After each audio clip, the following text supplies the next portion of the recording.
Imagine, être condamné à mort, non pas pour un crime, mais pour avoir prié ton Dieu.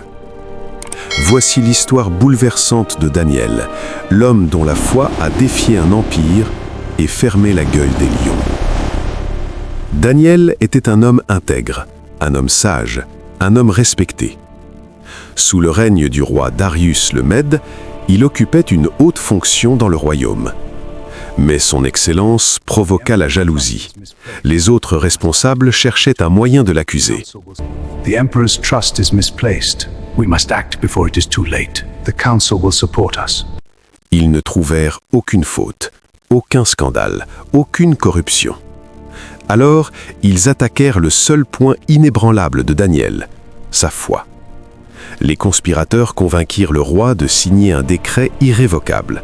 Pendant 30 jours, quiconque adresserait une prière à un autre dieu ou homme que le roi serait jeté dans la fosse aux lions.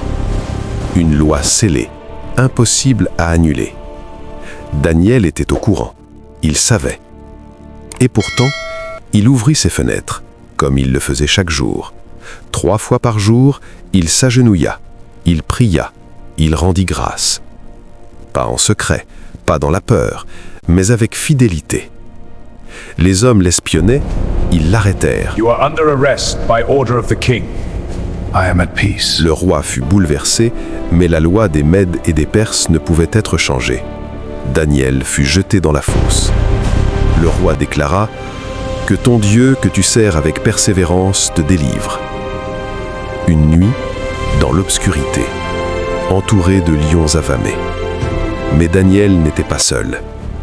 À l'aube, le roi accourut. Il cria d'une voix angoissée « Daniel, serviteur du Dieu vivant, ton Dieu a-t-il pu te délivrer ?»